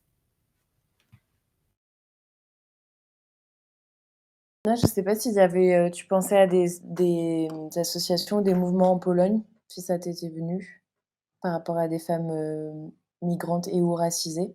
Oui, je réfléchissais en fait, mais déjà comment le dire, hein, diplomatiquement? Non, il y en a pas. Il y en a pas. Voilà, il y en a pas parce que, l'immigration, est très mal vue en Pologne. C'est le pays qui n'est pas du tout bienveillant. C'est le pays qui cultive, racisme, au niveau du sexisme, enfin, même peut-être au niveau plus grand. Mais ça, c'est encore un autre débat, en fait, qu'on peut aborder la prochaine fois, si vous voulez, avec plaisir. Donc, non, j'ai jamais entendu, aucune organisation, en fait, l'association qui représente de ces valeurs, enfin, sauf nous, en fait, qui acceptent, tous les victimes, enfin, de la violence, mais enfin, on accepte, on essaye de l'aider, tous les victimes de la violence, mais en parlant des autres organisations, non. Je pense que je dois me arrêter là parce que je peux vraiment rien ajouter, en fait. Parce que sauf si vous connaissez, en fait, j'ai loupé quelque chose, ce sera avec plaisir de le rencontrer. Mais pour là, maintenant, je sais pas. Réembrer sur ça, toujours avant de poser cette dernière question au niveau plus européen. On a une question, d'une personne, en ligne, et qui correspond à peu près à ce dont on est en train de parler justement, qui est, comment en France, en Pologne et en Allemagne, on peut lutter justement contre, la récupération raciste de droite pour un con et d'extrême droite pour un contexte français. Mais en tout cas, une récupération raciste, de ces débats autour de MeToo. Est-ce que, vous avez des stratégies spécifiques autour de ces questions-là, à nous toutes, Space to Grow et Diversity? Est-ce que quelqu'une veut prendre la parole sur cette question-là?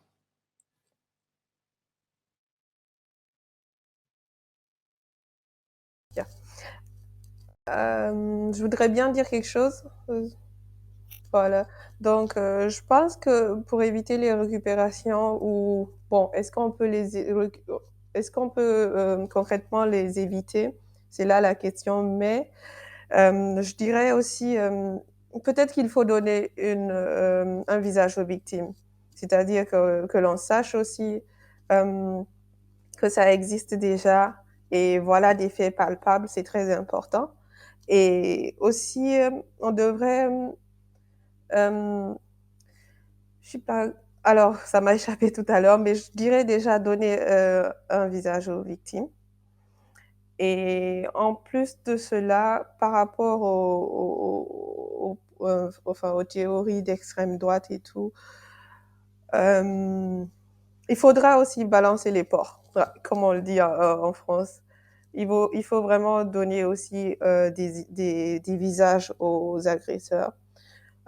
Parfois aussi, les aspects juridiques empêchent un peu de se, enfin, d'avoir la force de le faire. Parce que quand il y a des femmes qui évaluent un peu juridiquement, voilà, par exemple ici, on peut obtenir un soutien juridique financier pour faire face à un procès et tout.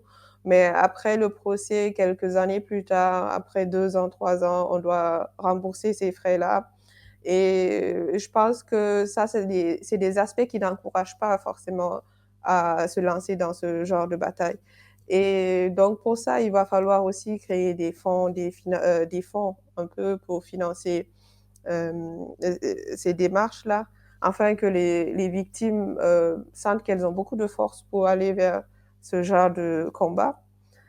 Et aussi faire un travail médiatique. Tout à l'heure, Maëlle, elle a souligné le fait que Nicolas Hulot, c'est bien ça, qu'il se précipite directement aller sur un plateau télé pour se défendre. Donc, je pense que les médias ont beaucoup à jouer dans ce débat.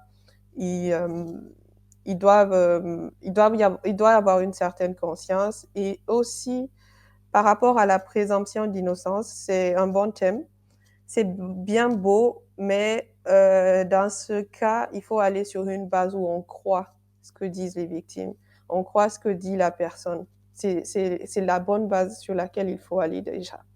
Donc là, à partir de là, tout viendra. Et les statistiques aussi parlent. On dit qu'il y a une femme sur 3 en Europe qui a vécu des violences physiques ou sexuelles depuis l'âge de 15 ans. Donc, c'est pas des choses à nier.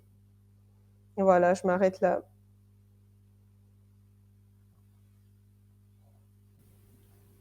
Si je peux prendre la parole pour compléter le propos de Kadiatou, je suis tout à fait d'accord. Donner un visage aux victimes et balancer les porcs, ça me paraît être très bien dit.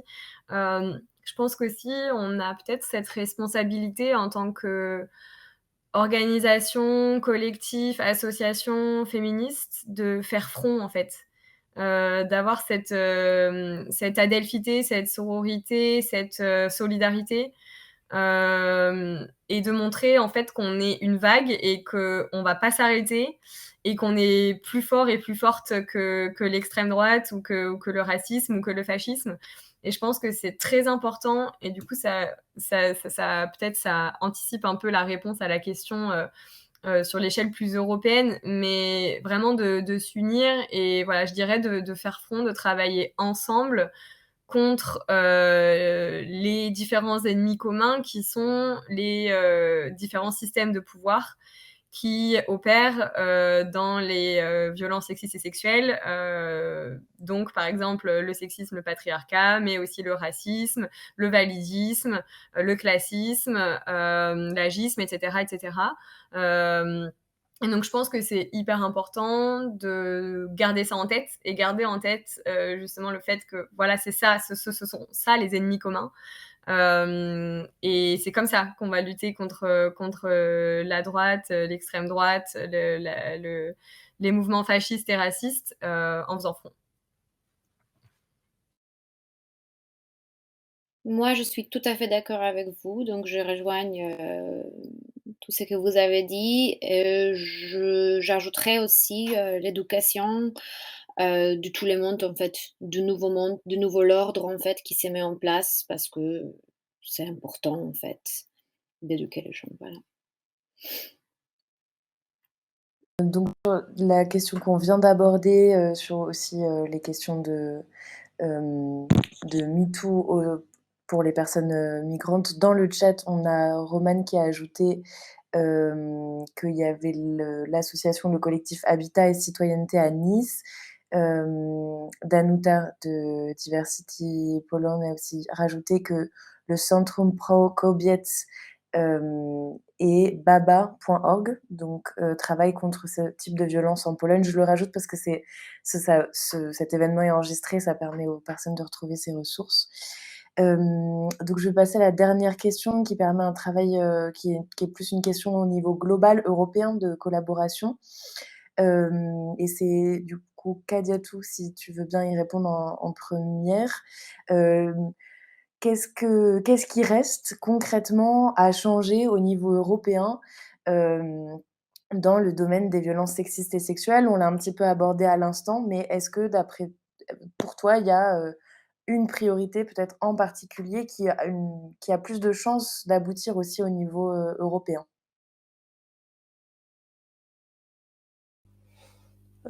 Alors je dirais au niveau européen, il y a plusieurs lois qui existent déjà. Donc je pense que s'il y a quelque chose à changer, c'est surtout, veiller à ce que les lois soient en pratique. Donc elles sont en pratique, elles ne le sont pas, vraiment. Donc du coup aussi, il faut s'interroger aussi sur qui sont ceux qui sont chargés de pratiquer les lois, de les mettre en pratique. Qui sont ces personnes? Donc quand on parle de cette réflexion, on se dit alors, voilà tout l'intérêt pour que les femmes, les personnes racisées, hem, aient accès aux instances de prise de décision. Parce que, ces lois, ce à quoi elles servent, leur importance, elles sont vécues au quotidien par ces personnes. Donc, lorsque ces personnes sont dans la participation, lorsque elles ont accès aux instances de prise de décision, cela peut peut-être changer les choses. Donc, d'où l'intérêt aussi des quotas pour les femmes, d'où l'intérêt aussi pour les personnes racisées. Donc, tout ça, c'est vraiment important. Euh, Par exemple, quand je vais citer quelques lois, alors enfin, à part les lois, on a la Déclaration universelle des droits de l'homme, par exemple, qui stipule par l'article 1 et 2, normalement, ça aurait été une solution déjà.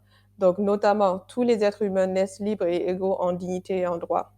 Et cela est soutenu par l'article 2, entre autres, qui dit qu'il n'y aurait pas de distinction sur le pays ou le territoire dont une personne est ressortissante. Alors, voilà, déjà, cela dans les faits aurait été simple. Mais bon, aujourd'hui, quand on énonce ce genre de choses, on nous trouve un peu utopique. Et pourtant, non, il faut repenser les choses de façon plus inclusive plutôt, pour que les choses changent. Donc, il y a aussi la liberté de circulation, qui est quelque chose qui pourrait peut-être empêcher ou bien stopper que les femmes subissent des violences ou de la prostitution forcée ou je sais pas, toutes ces choses horribles sur le chemin de l'Europe. Donc, on a un peu entendu ce qui se passe en Libye et à plusieurs frontières aussi. Enfin, il n'y a pas très longtemps, on a le cas de la Pologne. Donc, tout ça, c'est des choses à tenir en compte. C'est ça, il faut qu'il y ait un front commun. C'est un peu comme le disait Maëlle tout à l'heure. Et en Allemagne aussi, il y a la Convention d'Istanbul qui est en vigueur depuis février 2018, je crois. Ouais, 2018. Et normalement, la Convention d'Istanbul stipule qu'il faut protéger les femmes victimes de violences basées sur le genre. Maintenant, dans les faits, qu'est-ce qu'on fait? On regarde la loi, on regarde le pays d'origine de la personne. Et lorsqu'on voit que oui, c'est un pays un peu stable, donc voilà, on n'accorde pas une protection à ces personnes. Alors que la stabilité du pays ne joue pas un rôle prépondérant dans ce qui est dit dans cette convention. La convention va sur une base de protection basée sur le genre, et ça doit rester sur ça. Mais malheureusement, dans les faits, c'est pas le cas. Donc, il faut une participation des personnes discriminées dans les instances de prise de décision, entre autres. Merci. Juste une question sur ça, Kadiatou. Est-ce qu'il y a déjà, des choses qui sont mises en place à titre peut-être, expérimental ou des choses que vous enfin, est-ce qu'il y a un exemple que tu peux citer pour, donner un voilà un goût de ce que ça pourrait être? Alors, je pense que dans ce genre, par exemple, dernièrement en Allemagne, il y a une loi qui a été votée contre les discriminations. C'est-à-dire que quand on va dans une administration et tout, et qu'on sent qu'on est discriminé, on a subi quelque chose, on peut porter plainte. Et lorsqu'on le fait, alors c'est à l'administration en fait de prouver le contraire. Mais on part sur une base où nous on porte plainte, voilà. Donc c'est à eux de se démerder et de trouver, enfin, de trouver la faille, ce qui n'a pas marché. Mais malheureusement, ce n'est pas connu. Ça existe là et il faut un travail d'information. Le travail d'information, il n'est pas suffisant. Donc, pour que les gens puissent jouir d'un droit, il faut aussi faire un travail sur, comment faire connaître. Voilà. Alors, c'est l'exemple que j'ai là. Et en termes de participation aussi, il y a beaucoup de mouvements issus des communautés aussi qui font surface et qui essaient de prendre la parole. Et ça, c'est déjà une bonne chose.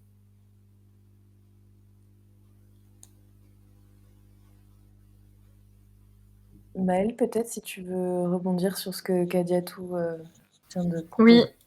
tout à fait. Bah, en fait, c'était exactement, ce que j'avais identifié aussi, et ce pourquoi on milite à nous toutes comme étant, le point clé, voilà, pour réduire, la culture du viol aussi au niveau européen et lutter contre les violences sexistes et sexuelles, c'est, l'éducation. La mise en place de politiques publiques, en coopération aussi à l'échelle européenne. Donc, enfin, en fait, on l'a vu que l'éducation, c'est primordial dans la lutte contre les violences sexistes et sexuelles. Le mouvement MeToo, c'est un mouvement qui a permis de briser l'omerta autour des violences parce qu'on a commencé à nommer les violences. On a commencé à dire voilà, ça c'est une violence, voilà comment on l'identifie et voilà quelles sont les solutions potentielles qui existent pour se sortir de cette situation de violence. Et c'est justement une phrase de Kimberly Crenshaw que j'aime bien, qui dit bah, en fait, quand on nomme pas un problème, on voit pas le problème et quand on voit pas le problème, bah, on peut pas le résoudre. Donc je pense qu'il est temps de nommer le problème. Et c'est ce qu'on a commencé à faire à l'échelle, européenne et même en fait, internationale, de nommer le problème, de, continuer à injecter des termes dans le débat public quand on parle de violence, c'est-à-dire des termes autour de, la culture du viol, voilà, encore une fois, des concepts qui, étaient totalement inconnus en France, il y a, quelques années, quoi, 2-3 ans, quelques mois en fait, et qui commencent à arriver dans le débat public, intersectionnalité, violence systémique, et cetera. Donc je pense que c'est primordial de continuer à nommer les violences, de continuer, et tu en parlais aussi Kadiatou, à déconstruire les mythes autour des violences sexistes et sexuelles. C'est ce qu'on fait avec nous toutes aussi quand on fait ces formations. On a toute une formation de 2 fois 2 heures et demie sur la culture du viol. On déconstruit ces mythes autour de la culture du viol, autour du viol. Mais on a aussi une formation qui s'appelle Violences sexistes et sexuelles de niveau 1, qui en fait propose une vulgarisation de la caractérisation des violences dans la loi. Et tu parlais tout à l'heure, Kadiatou, d'accès au droit, accès à l'information, et je pense que ça passe vraiment par l'éducation dès le plus jeune âge. Et c'est vrai que dans les formations, nous toutes, les retours qu'on a, c'est waouh, j'ai appris énormément de choses en 2 heures et demie. Je ne savais pas qu'on avait autant de types de violence. Je ne savais pas que ça s'assimilait à une situation de violence. Je ne connaissais pas les mécanismes des violences. Je ne savais pas qui contacter aussi en cas de violence. Et donc, l'éducation, la prévention, c'est primordial. Encore une fois, ça ne devrait pas être aux collectifs, aux associations, aux organisations de faire ce travail-là. Ça devrait être des outils institutionnels et surtout des financements institutionnels. On a vraiment énormément de difficultés à récupérer des financements. Il y a même une mise en compétition des organisations pour recevoir des financements par l'État. Ça, c'est inacceptable. Et donc, je pense qu'il faut donc, outre les politiques publiques ambitieuses, outre le déblocage de budgets adaptés, il nous faut des politiques cohérentes et européennes d'éducation pour qu'en fait tout le monde sache ce que c'est que le consentement, que l'éducation à la sexualité aussi.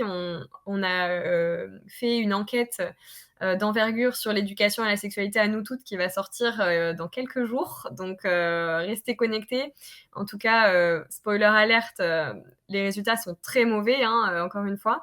Et donc, on pense que ça, c'est extrêmement important aussi à l'échelle européenne de travailler sur l'éducation et sur la prévention. Moi, je peux rebondir aussi en ajoutant que selon moi, c'est la punition qui doit être plus grave parce qu'il y a beaucoup de gens qui se sont punis et justement le système juridique en Europe ne punit pas assez le violeur, les gens qui ont violenté des femmes. Et tous les systèmes de dénonciation auprès de la police, ça doit changer aussi. Donc, c'est quelque chose qui doit être mis en place pour arrêter cette culture de la viol, du viol.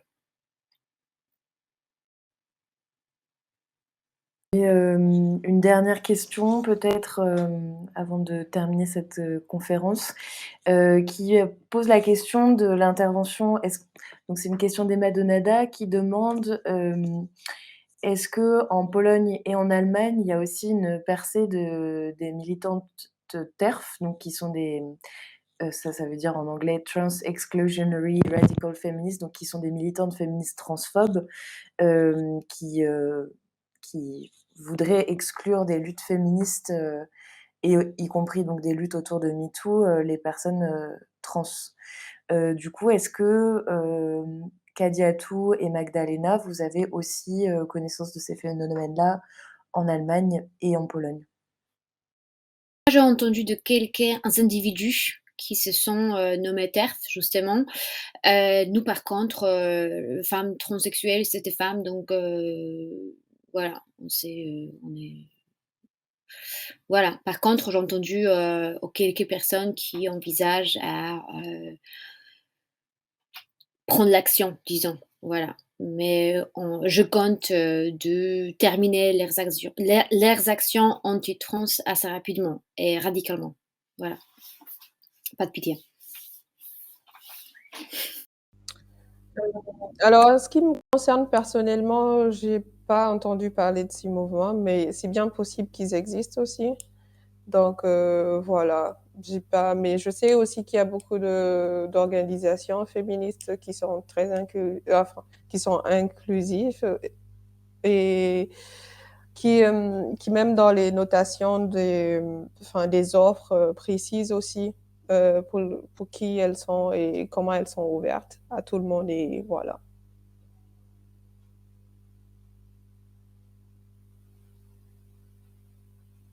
Peut-être un dernier mot pour une question que je n'aurais pas posée aux intervenantes avant de conclure cette session.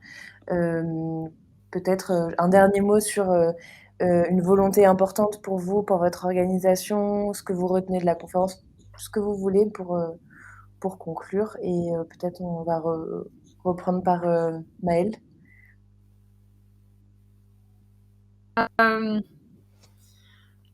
Déjà, moi, je trouve que c'est extrêmement puissant ce genre de moment qu'on partage ensemble. même si c'est, en ligne, derrière un écran, j'ai quand même l'impression d'avoir passé du temps, avec vous, donc Magdalena, Constant et Kadiatou, mais aussi avec les participants et les participantes, en ligne. Et je pense que ça illustre bien, ce que je disais tout à l'heure sur la nécessité de faire front, la nécessité de créer des alliances, solides, robustes, et de lutter, contre les ennemis communs ensemble. Et moi je pense enfin, c'est ça en fait, le mot de la fin que j'aimerais dire, c'est de dire que ces moments-là, ils sont précieux et je pense qu'ils ont énormément de force, que c'est comme ça qu'on luttera contre l'extrême droite et le fascisme aussi. Et que voilà, il faut, je pense, utiliser ce momentum qui a été créé par le mouvement MeToo. Je pense qu'on est en train de vivre quelque chose d'historique, en fait, dans l'histoire du féminisme. On est en train d'écrire l'histoire de la quatrième vague du féminisme. On est Constant, tu en parlais tout à l'heure, en fait, on est déjà en train de la théoriser presque, d'y réfléchir. Et je pense que c'est un privilège, une chance incroyable de pouvoir faire partie de ce mouvement et de pouvoir faire en sorte d'avoir des résultats parce que c'est possible d'en finir avec les violences sexistes et sexuelles et c'est ça qu'il faut se dire, c'est possible d'en finir.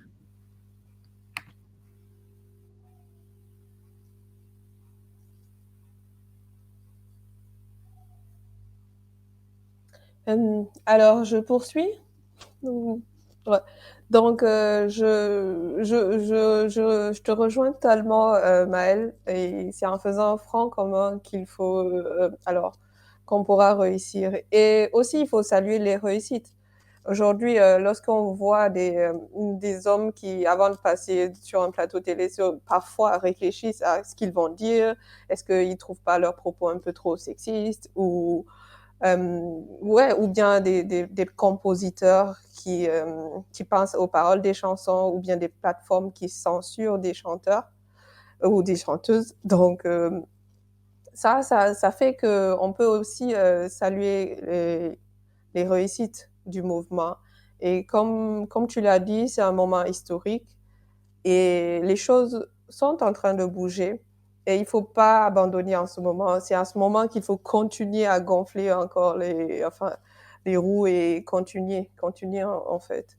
Et voilà, je suis très ravie de partager ce moment avec vous et avec les participants aussi pour les questions. C'est très intéressant.